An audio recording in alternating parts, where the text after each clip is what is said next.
Hello vinyl community, this is Randy, back today with another video. Today is a time-tested record.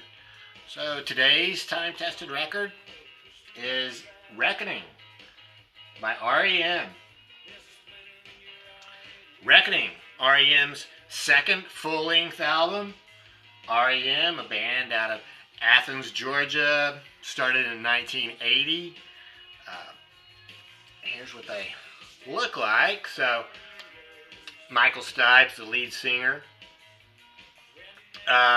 Bill Berry the drummer, Mike Mills the drummer, and Peter Buck is the guitar player. It looks like he's maybe playing a keyboard there, but he's a guitar player for the most part. So yeah, R.E.M., a band out of Athens, Georgia. From I think they started in 1980 or so. They are became one of the biggest bands in the world, I think, and extremely well known for the jangly guitar work. I mean, jangle pop, I think, is they're sort of like the sort of the definition of jangle pop, I guess. And they were one of the first, big alternative bands or college rock type bands to, sort of cross over into mainstream. So so the guitar work, I think, and then Michael Stipe's vocals, I think, might be the other thing that sort of really set them apart. He's had a very distinctive voice and sort of hard to understand the words, which sort of gave it a definite tone to their music. So R.E.M. started in 1980. This album came out in 1984. Yeah, 1984 for this one. The first full-length album came out in 1983. Here's what the inner sleeve for Reckoning looks like. This just has like the credits and stuff. Here's actually the track listing here, which is a little bit hard to read. The songs are also listed here on the cover. So yeah, it's a great album. The first R.E.M. Record that I got was actually the 7-inch single. This is on Hip Tone Records. This is I guess it's like a two-sided, double A-side single. It has Sitting Still and Radio Free Europe. So this came out in 1981, and it's a fantastic single. I got it there at my local record store in Knoxville. I'd seen them for the first time in 1980, actually, and that was also in Knoxville. And I did some research online. I could have sworn I saw him at a place called Bundooley's. But according to the research I have online, it doesn't list any dates for Bundooley's. So it does list a show in 1980 at the Last Lap. I don't really remember seeing bands at the Last Lap, but there may be some incomplete information there, or maybe bad memory on my part. But anyway, 1980, I saw them for the first time, and they were pretty casual at that point. They didn't have this record at that point. They were mostly just doing cover songs. They had some of their own songs, so they were doing some of their own songs. But I think the show mostly consisted of cover songs. It was very casual. They really were pretty much a bar band, and they had a lot of fun. The next time I saw them was in November of '82, and that was just a couple months after they released their first EP, Chronic Town, on IRS Records. So this has 5 songs on it. Does not include the 2 songs that were on the 7-inch single. By this point, November of '82, I saw them across the street at a bigger bar, a bigger place called Hobo's. That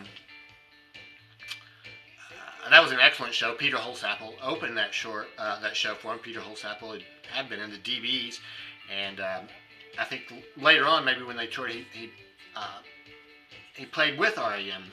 Later in their career, maybe in the '80s or '90s, playing some second guitar for him, I think. And he was, but either way, this time in November, he opened the show for him, and then I think he came out and played a song with him at the end. So they were a lot different by then. They were doing mostly all their own songs. They might have done a couple covers, but mostly all their own songs. And they were taking it a little bit more seriously, I think. So yeah, that was a great show. That record, this Chronic Town, has this custom label. Came with the IRS inner sleeve. After that, they released their first full-length album in 1983, That was called Murmur. I don't have that. I have just a tape of it that I made. So the tape still sounds great. I listened to it yesterday. So Murmur is a fantastic album. It does actually start with Radio Free Europe, which was on that 7-inch single, and also the flip side, Sitting Still is on there. I think the version of Sitting Still is slightly different on the album. Not sure about that. This is a really cool tape. Elvis Costello on the other side. Punch the Clock. Great tape. So, yeah, that was 1983. And then 84 for Reckoning. In 1985, they released Fables of the Reconstruction. So I don't have that on album, but Fables of the Reconstruction was a fantastic album. It was their third one, and I think this one sort of got a little bit more publicity and made them a little bit of a bigger band, even though here's a track listing for that. I don't think there were really any necessarily hit songs on here. Here's what the booklet for that looks like. So, yeah, 1985 for Fables of the Reconstruction. Their next album, number 5, Document, is, Life's Rich Pageant. Came in between, I don't have that one. Next was Document.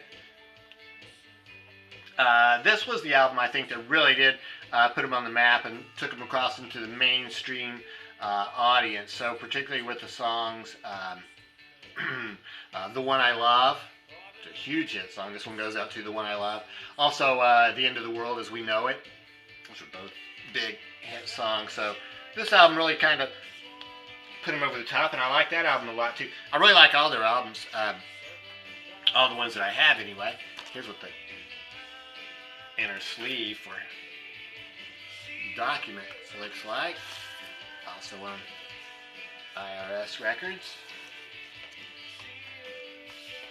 Okay, after Document was, Green in 1988.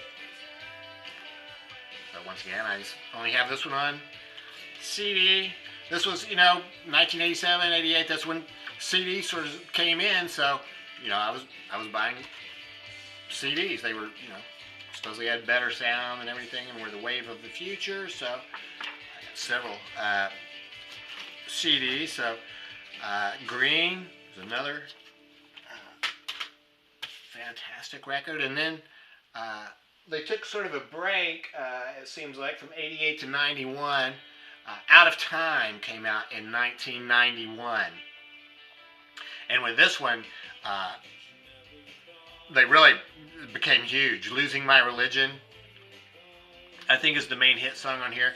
Maybe Shiny Happy People, which I think featured Kate Pearson from the B-52s on that one. So, yeah, but once again, I never got the vinyl on this. So, and that was actually the end of my R.E.M.